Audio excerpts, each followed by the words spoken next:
Bonjour! Aujourd'hui, nous allons parler de la structure et des dimensions des atomes.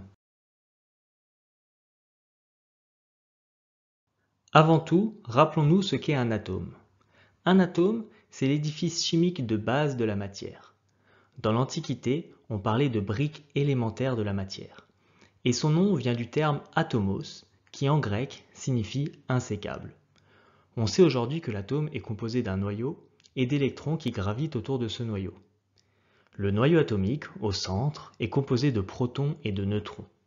Les protons sont chargés positivement, le noyau a donc une charge électrique positive. Et les électrons gravitent autour du noyau et sont chargés négativement.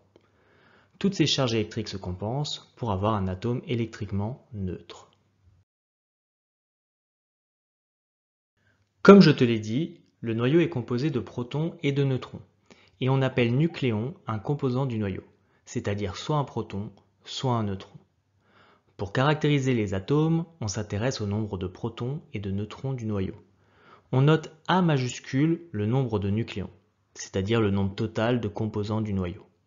On note Z majuscule le nombre de protons du noyau, c'est-à-dire le nombre de charges positives. On appelle aussi ce nombre le numéro atomique. C'est ce nombre qui caractérise l'élément chimique. Et enfin, on note N majuscule le nombre de nucléons.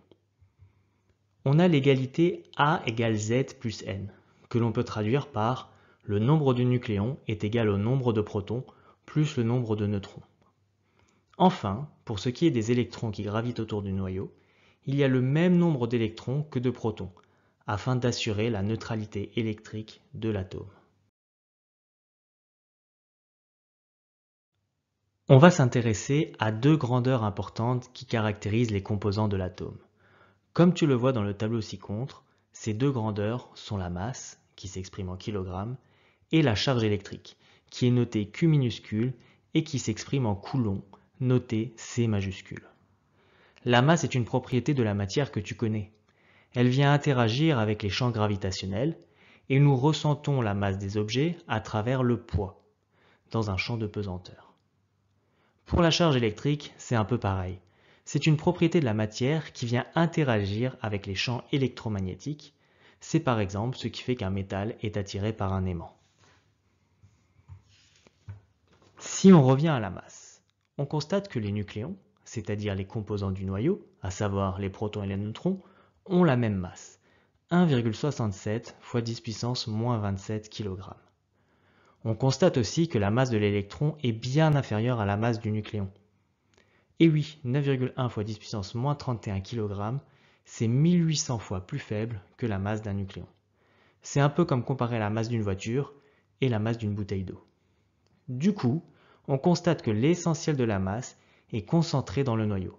Et quand je dis l'essentiel, c'est vraiment l'essentiel. 99% de la masse de l'atome est dans le noyau. Pour la charge électrique à présent. Premièrement, on constate que la charge des neutrons est nulle, 0 coulomb. En même temps, leur nom vient de là, neutron comme électriquement neutre. La charge électrique du proton est positive et vaut 1,6 x 10 puissance moins 19 coulombs. C'est ce qu'on appelle la charge élémentaire. Elle est parfois notée E minuscule. Et les électrons ont une charge négative. Et on constate que leur charge vaut l'opposé de la charge élémentaire, moins 1,6 x 10 puissance moins 19 coulombs. D'un côté, c'est logique, on a vu qu'il y avait autant de protons que d'électrons, et que la charge globale de l'atome était nulle. Donc forcément, il faut que les charges électriques des protons et des électrons soient opposées. Comme on vient de le voir, la masse des composants du noyau est bien plus grande que la masse des électrons. On peut même dire que la masse des électrons est négligeable devant celle du noyau. Ainsi, l'essentiel de la masse de l'atome est contenu dans le noyau. On peut approcher la masse de l'atome à l'aide de la formule masse de l'atome est égale à A fois la masse d'un nucléon, avec A le nombre de nucléons. Tu as peut-être déjà aussi entendu les physiciens dire que la matière est composée de vide. Ça paraît absurde, et pourtant c'est vrai. Si on regarde la position des électrons, on constate que ceux-ci sont très éloignés du noyau. Du coup, le rayon de l'atome est près de 10 000 fois plus grand que le rayon du noyau. Pour te donner une comparaison, Si le noyau atomique avait un diamètre de 1 cm, en gros la taille d'une bille, l'atome aurait la taille d'un terrain de foot. Ça nous paraît contre-intuitif, car au quotidien on touche la matière, et ce n'est pas du vide à nos yeux. Mais en réalité, il y a des interactions et des effets quantiques qui font qu'un atome ne peut pas se superposer à un autre. Ainsi, les atomes de ta main ne peuvent pas se superposer aux atomes d'un objet, même si cette main et cet objet sont constitués essentiellement de vide. Maintenant, à toi de jouer. Voici un petit exercice pour t'entraîner. Je t'invite à mettre la vidéo sur pause, à prendre un stylo et une feuille et essayer de résoudre cet exercice. Petite indication. Quand on te demande de calculer un rapport, il s'agit de calculer une fraction d'une grandeur sur une grandeur de même unité. Par exemple, une distance divisée par une distance.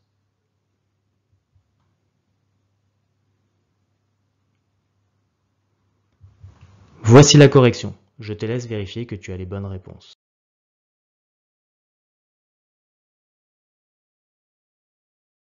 C'est tout pour cette vidéo.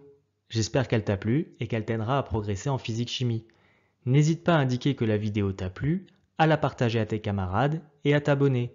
À bientôt.